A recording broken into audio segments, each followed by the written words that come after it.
Good morning. Welcome back to Prayer and Paddle. Today is the reading for Thursday, July 17th.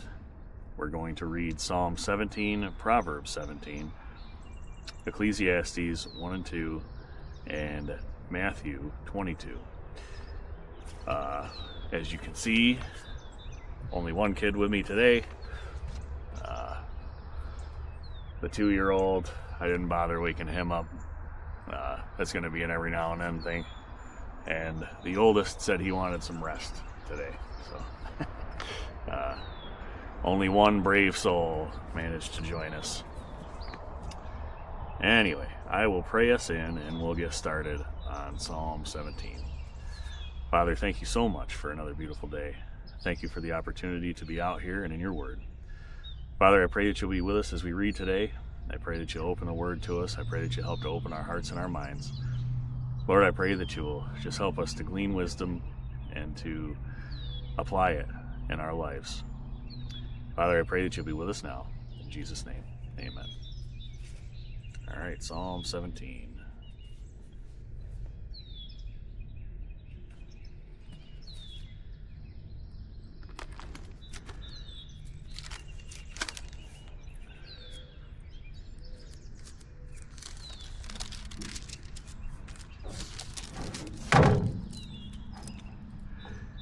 Hear the right, O Lord, attend unto my cry, give ear unto my prayer, that goeth not out of feigned lips.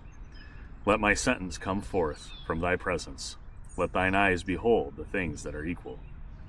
Thou hast proved mine heart, thou hast visited me in the night, thou hast tried me, and shalt find nothing.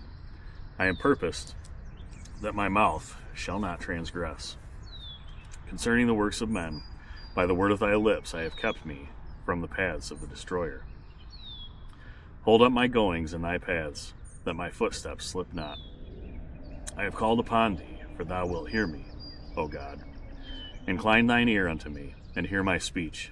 Show thy marvelous loving kindness, O thou that savest by thy right hand, them which put their trust in thee from those that rise up against them. Keep me as the apple of the eye, hide me under the shadow of thy wings. From the wicked that oppress me, from my deadly enemies who compass me about. They are enclosed in their own fat. With their mouth they speak proudly. They have now compassed us in our steps. They have set their eyes bowing down to the earth, like as a lion that is greedy of his prey, and as it were a young lion lurking in secret places. Arise, O Lord, disappoint him, cast him down, deliver my soul from the wicked, which is thy sword. From men, which are thy hand, O Lord, from men of the world, which have their portion in this life, and whose belly thou fillest with thy hid treasure. They are full of children, and leave the rest of their substance to their babes. As for me, I will behold thy face, in righteousness I shall be satisfied, when I awake with thy likeness.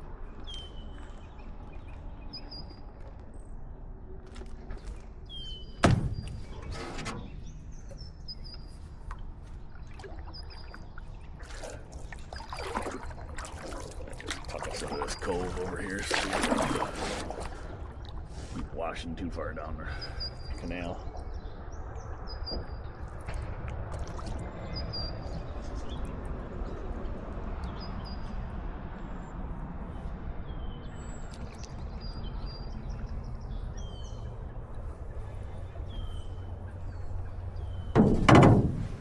All right, Proverbs 17.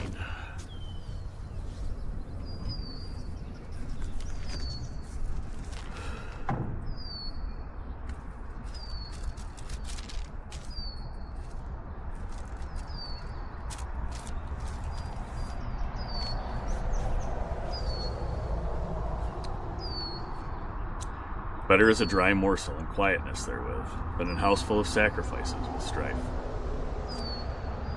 A wise servant shall have rule over a son that causeth shame, and shall have part of the inheritance among the brethren. The fining pot is for silver, and the furnace for gold, but the Lord trieth the hearts. A wicked doer giveth heed to false lips, and a liar giveth ear to a naughty tongue. Whoso mocketh the poor reproacheth his Maker, and he that is glad at calamities shall not be unpunished. Children's children are the crown of old men, and the glory of children are their fathers.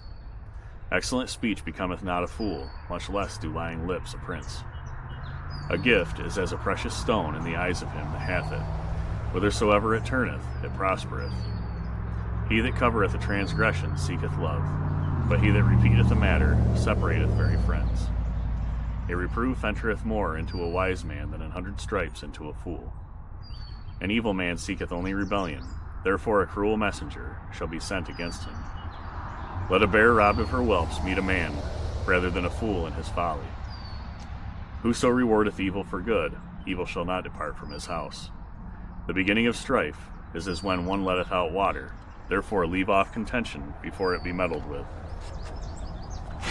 He that justifieth the wicked, and he that condemneth the just, even they both are abomination to the Lord. Wherefore is there a price in the hand of a fool to get wisdom, seeing he hath no heart to it? A friend loveth at all times, and a brother is born for adversity. A man void of understanding striketh hands, and becometh surety in the presence of his friend. He loveth transgression that loveth strife, and he that exalteth his gate seeketh destruction. He that hath a froward heart findeth no good, and he that hath a perverse tongue falleth into mischief. He that begetteth a fool doeth it to his sorrow, and the father of a fool hath no joy. A merry heart doeth good like a medicine, but a broken spirit drieth the bones. A wicked man taketh a gift out of the bosom to pervert the ways of judgment. Wisdom is before him that hath understanding, but the eyes of a fool are in the ends of the earth. A foolish son is a grief to his father, and bitterness to her that bare him. Also to punish the just is not good, nor to strike princes for equity. He that hath knowledge spareth his words, and a man of understanding is of an excellent spirit. Even a fool, when he holdeth his peace, is counted wise, and he that shutteth his lips is esteemed a man of understanding. Alright. Ecclesiastes. It's not a book I spend a whole lot of time in, so I have to find it. There we go. Oh yeah, it's right after Proverbs.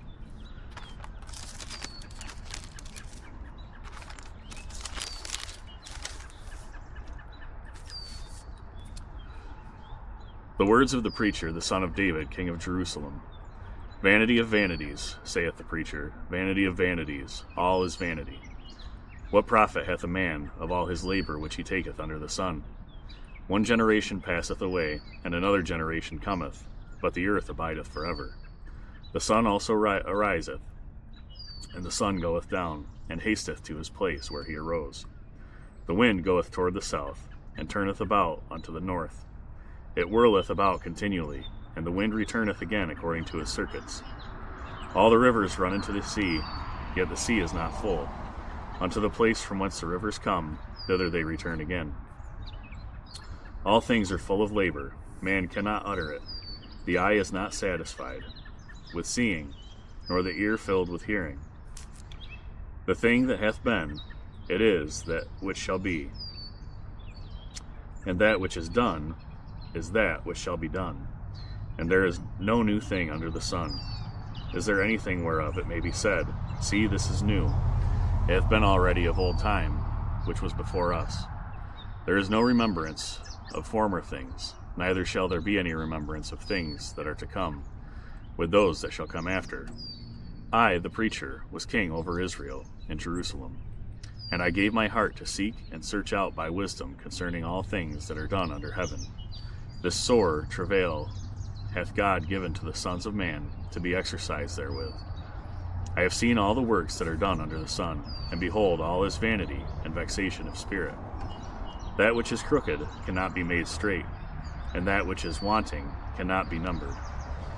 I communed with mine own heart, saying, Lo, I am come to great estate, and have gotten more wisdom than all they that have been before me in Jerusalem. Yea, my heart had great experience of wisdom and knowledge, and I gave my heart to know wisdom, and to know madness and folly. I perceive that this also is vexation of spirit. For in much wisdom is much grief, and he that increaseth knowledge increaseth sorrow. Ecclesiastes 2. I said in my heart, Go to now, I will prove thee with mirth. Therefore enjoy pleasure, and behold, this also is vanity. I said of laughter, it is mad, and of mirth, what doeth it? I sought in mine heart to give myself unto wine, yet acquainting my heart with wisdom, and to lay hold on folly, till I might see what was that good for the sons of men, which they should do under the heaven all the days of their life. I made my great works, I builded me houses, I planted me vineyards, I made me gardens and orchards, and I planted trees in them of all kind of fruits. I made me pools of water, to water therewith the wood that bringeth forth trees. I got my servants and maidens, and had servants born in my house. Also I had great possessions, of great and small cattle above all that were in Jerusalem before me. I gathered me also silver and gold, and the peculiar treasure of kings, and of the provinces. I gat me men singers and women singers, and the delights of the sons of men, as musical instruments, and that of all sorts. So I was great, and increased more than all that were before me in Jerusalem. Also my wisdom remained with me. And whatsoever mine eyes desired, I kept not from them. I withheld not my heart from any joy, for my heart rejoiced in all my labor, and this was my portion of all my labor. Then I looked on all the works that my hands had wrought, and on the labor that I had labored to do. And behold, all was vanity and vexation of spirit, and there was no profit under the sun. And I turned myself to behold wisdom, and madness and folly. For what can the man do that cometh after the king? Even that which hath been already done. Then I saw that wisdom excelleth folly, as far as light excelleth darkness. The wise man's eyes are in his head, but the fool walketh in darkness.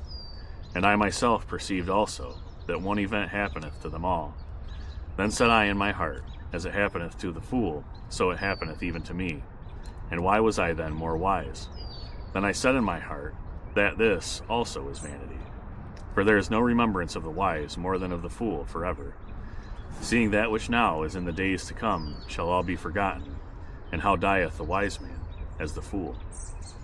Therefore I hated life, because the work that is wrought under the sun is grievous unto me, for all is vanity and vexation of spirit. Yea, I hated all my labor which I had taken under the sun, because I should leave it unto the man that shall be after me. And who knoweth whether he shall be a wise man or a fool? Yet shall he have rule over all my labor wherein I have labored, and wherein I have showed myself wise under the sun. This is also vanity. Therefore I went about to cause my heart to despair of all the labor which I took under the sun. For there is a man whose labor is in wisdom, and in knowledge, and in equity. Yet to a man that hath not labored, therein shall he leave it for his portion. This also is vanity, and a great evil. For what hath man of all his labor, and of the vexation of his heart, wherein he hath labored under the sun? For all his days are sorrows, and his travail grief. Yea, his heart taketh not rest in the night. This is also vanity. There is nothing better for a man than that he should eat and drink, and that he should make his soul enjoy good in his labor. This also I saw, that it was from the hand of God. For who can eat, or who else can hasten hereunto more than I? For God giveth to a man that is good in his sight wisdom, and knowledge, and joy. But to the sinner he giveth travail, to gather and to heap up, that he may give to him that is good before God. This also is vanity and vexation of spirit. Matthew 22.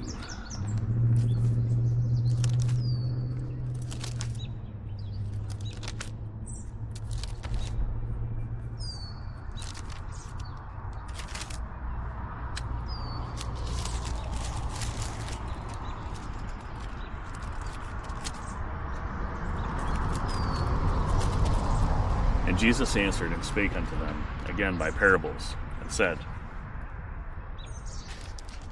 The kingdom of heaven is like unto a certain king which made a marriage for his son, and sent forth his servants to call them that were bidden to the wedding, and they would not come. Again he sent forth other servants, saying, Tell them which are bidden, Behold, I have prepared my dinner. My oxen and my fatlings are killed, and all things are ready. Come unto the marriage.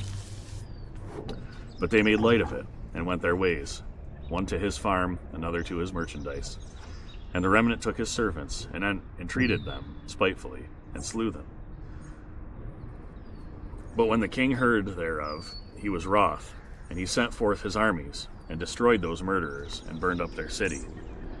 Then saith he to his servants, The wedding is ready, but they which were bidden were not worthy. Go ye therefore into the highways, and as many as ye shall find, bid to the marriage. So those servants went out into the highways, and gathered together all, as many as they found, both bad and good, and the wedding was furnished with guests. And when the king came in to see the guests, he saw there a man which had not on a wedding garment. And he saith unto him, Friend, how camest thou in hither, not having a wedding garment? And he was speechless. Then said the king to the servant, Bind him hand and foot, and take him away, and cast him into outer darkness. There shall be weeping and gnashing of teeth. For many are called, but few are chosen. Then went the Pharisees and took counsel, how they might entangle him in his talk.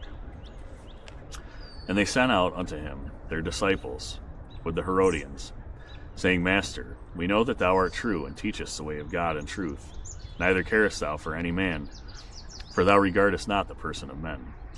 Tell us therefore, what thinkest thou? Is it lawful to give tribute unto Caesar or not? But Jesus perceived their wickedness, and said, Why tempt ye me, ye hypocrites? Show me the tribute money. And they brought unto him a penny.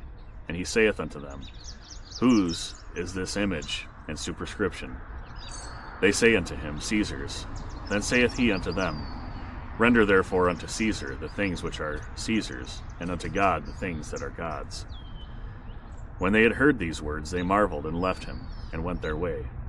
The same day came to him the Sadducees, which say that there is no resurrection, and asked him, saying, Master, Moses said, If a man die having no children, his brother shall marry his wife, and raise up seed unto his brother. Now there were with us 7 brethren, and the first, when he had married a wife, deceased, and having no issue, left his wife unto his brother. Likewise the second also, and the third unto the 7th. And last of all the woman died also. Therefore in the resurrection whose wife shall she be of the 7? For they all had her. Jesus answered and said unto them, Ye do err, not knowing the Scriptures, nor the power of God. For in the resurrection they neither marry, nor are given in marriage, but are as the angels of God in heaven. But as touching the resurrection of the dead, have ye not read that which was spoken unto you by God, saying, I am the God of Abraham, and the God of Isaac, and the God of Jacob? God is not the God of the dead, but of the living. And when the multitude heard this, they were astonished at his doctrine. But when the Pharisees had heard that he had put the Sadducees to silence, they were gathered together. Then one of them, which was a lawyer, asked him a question, tempting him, and saying, Master, which is the great commandment in the law? Jesus said unto him, Thou shalt love the Lord thy God with all thy heart, and with all thy soul, and with all thy mind. This is the first and great commandment. And the second is like unto it, Thou shalt love thy neighbor as thyself. On these 2 commandments hang all the law of the prophets. While the Pharisees were gathered together, Jesus asked them, saying, What think ye of Christ? Whose son is he? They say unto him, The son of David. He saith unto them, How then doth David in spirit call him Lord, saying, The Lord said unto my Lord, Sit thou on my right hand, till I make thine enemies thy footstool. If David then call him Lord, how is he his son? And no man was able to answer him a word. Neither durst any man from that day forth ask him any more questions. Amen. Okay, that's it for today.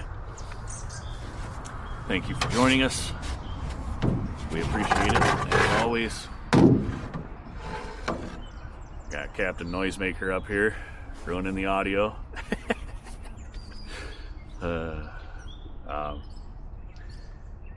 Anyway, that's a wrap. We're going to head back upstream and gonna get out of here for the day, I guess. I love you all. God bless you. I hope you have a great day, and I pray that you're grateful today. See you tomorrow.